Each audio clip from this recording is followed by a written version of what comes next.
Diawara et les docteurs vendredi à Abidjan comme annoncé le mercredi dernier en Conseil des ministres. Adama Diawara, ministre de l'Enseignement supérieur et de la Recherche scientifique a entamé ce jour le dialogue social avec les docteurs non recrutés qui ont voulu le contourner pour saisir directement le chef de l'État pour la résolution de leurs problèmes.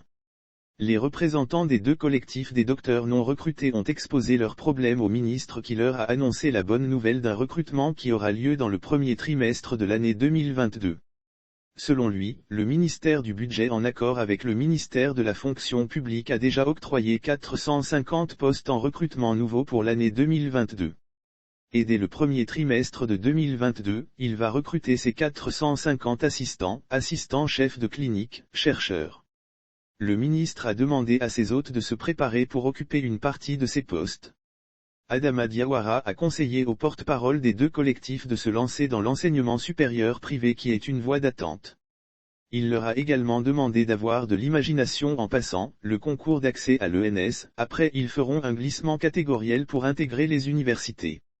Le ministre de l'Enseignement supérieur et de la Recherche scientifique a exhorté les docteurs non recrutés à explorer les entreprises privées qui ont des cellules de recherche en les invitant à ne pas balayer du revers de la main l'auto-emploi. C'est dans une ambiance bon enfant que cette rencontre entre les collectifs des docteurs non recrutés et le ministre de l'Enseignement supérieur et de la Recherche scientifique qui était entouré de ses collaborateurs et de son conseiller technique Soro Mamadou de l'humanisme s'est bien déroulée. Il a demandé aux docteurs de mettre balle à terre et de ne pas aller sur les réseaux sociaux vilipender le ministre, avec des informations erronées et les a conseillés à lui faire des propositions écrites qui tiennent la route qui du point de vue budgétaire sont défendables. Lors de leurs interventions, les porte-paroles des deux collectifs ont dénoncé leur situation de précarité et ont plaidé pour leur intégration à la fonction publique même s'ils sont conscients du problème budgétaire du pays. Le processus administratif est coûteux. Pour une candidature, il faut payer 50 000 FCFA comme droit d'inscrire par candidature dans chaque université. C'est-à-dire, si je suis candidate dans 3 postes, je dois débourser 150 000 et au-delà le certificat de non-bégaiement varie entre 10 000 et 15 000 FCFA par université et par candidature sans oublier l'impression des thèses des documents qui suivent, le casier judiciaire. Précédemment un dossier unique était présenté par chaque candidat en vue de postuler au recrutement. Proposition au niveau du dépôt des candidatures, nous souhaitons que le droit d'inscription soit fixé à 25 000 FCFA, nous souhaitons la suppression du certificat de non-bégaiement, la suppression des entretiens en vue du recrutement dans les universités, la suppression des candidatures par université. Nous proposons une intégration des docteurs dans l'administration publique telle que le Trésor, les impôts, la douane, la gendarmerie, la marine, les collectivités décentralisées. Également l'intégration des docteurs dans l'administration privée en renforçant le partenariat public-privé pilote par l'État en vue d'intégrer les docteurs que nous sommes. Recrutement et âge limite, nous souhaitons une augmentation de l'enveloppe budgétaire allouée au recrutement, nous souhaitons que l'âge limite passe de 45 ans à 50 ans. Le souhait de la signature d'un décret présidentiel allégeant les procédures administratives et réduisant les coûts de recrutement des docteurs.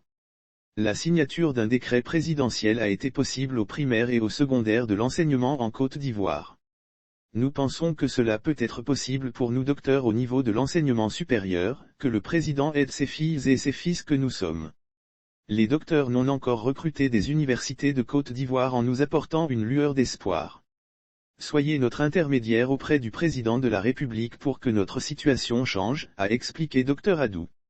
Dr Dali a affirmé que ce sont 3000 docteurs qui ne sont pas recrutés et a déploré le fait que toutes les structures qui sont sous l'autorité du ministère de l'Enseignement supérieur et de la Recherche scientifique exigent des candidats des tests de non-bégaiement. Nous souhaitons que le président de la République de Côte d'Ivoire prenne un décret exceptionnel pour recruter tous ces docteurs et remettre à zéro le compteur les docteurs non recrutés, c'est la seule revendication que nous ayons. Parmi nous, il y a certains qui veulent enseigner, d'autres faire la recherche ensuite dans l'administration puisqu'il y a plusieurs spécialités. Le gouvernement observe avec le ministre pour voir comment cela est possible, a-t-il ajouté. En réponse à leurs préoccupations, le ministre a été franc avec les docteurs non recrutés que la prise d'un décret pour leur recrutement n'est pas possible compte tenu de la masse salariale trop élevée de la Côte d'Ivoire. Il a déploré le fait que les collectifs gonflent les noms des docteurs non recrutés. Mes chers docteurs, ne confondez pas candidats et candidatures. Le nombre de candidats n'est pas égal au nombre de candidatures. Le nombre de candidats est strictement inférieur au nombre de candidatures. Un seul docteur peut postuler dans 6 structures. Ne faites pas une confusion entre le nombre de candidats et le nombre de candidatures. À la dernière session de recrutement à la date du 7 octobre 2021, nous avions 1593 candidats, on avait 448 postes disponibles.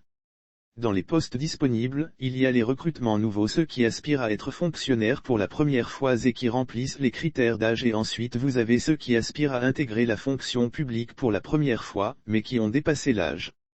Cela, si on doit les recruter, c'est sous contrat en ce moment. Il s'agit de contrats de 2 années renouvelables, et puis les glissements catégoriels des gens qui sont déjà fonctionnaires, un professeur de lycée qui a eu son doctorat et qui aspire à quitter l'emploi de professeur de lycée pour devenir assistant de l'université. S'il est retenu, c'est un glissement catégoriel. C'est la somme des 3 qui faisait 1593. Les nouveaux docteurs qui aspiraient à entrer à la fonction publique étaient 1204. Et les demandes de contrat étaient de 73, soit 1277. Après la dernière session de recrutement, on a recruté 151 en recrutement nouveau et 600 en contrat. Si vous retranchez tout cela 1277, il nous reste 1120. Aujourd'hui dans notre fichier, nous avons 1120 docteurs non recrutés, mais pas 3000. C'est clair et net, c'est justifié, le professeur Diawara. Les collectifs ont soutenu que les universités sont autonomes dans les recrutements, or, c'est le ministre qui décide tout. C'est archi faux. Si c'est moi ministre qui décidais tout, pourquoi mon propre étudiant allait échouer? J'évite absolument à mon niveau d'intervenir dans le processus. Il ne faut pas colporter des choses qui ne sont pas vraies, a mentionné le ministre. Il a révélé qu'à cause des mouvements docteurs non recrutés, il a découvert des anomalies au niveau du processus de recrutement. J'ai vu des anomalies que je vais corriger très rapidement. Il ne sera plus question de faire plusieurs candidatures. Un candidat, une seule candidature, vous payez une seule fois et vous fournissez un seul dossier. Par contre, la structuration du concours va évoluer, a martelé M. Diawara. Il a séance tenante demandé aux directions des ressources humaines d'afficher la liste des admis de 2021, puisque le ministère n'a rien à cacher. Sur le budget 2021, on avait 610 postes dont 450 postes d'enseignants-chercheurs en recrutement nouveau et en contrat. Les 160 postes restants, c'est en glissement catégoriel, a mentionné le ministre de l'Enseignement supérieur et de la Recherche scientifique. Adama Diawara a annoncé que l'enseignement supérieur et de la recherche scientifique va quitter le paradigme formation doctorale pour passer au paradigme école doctorale, et c'est pour tout le système, la transition d'un cycle à l'autre se fera par voie de test.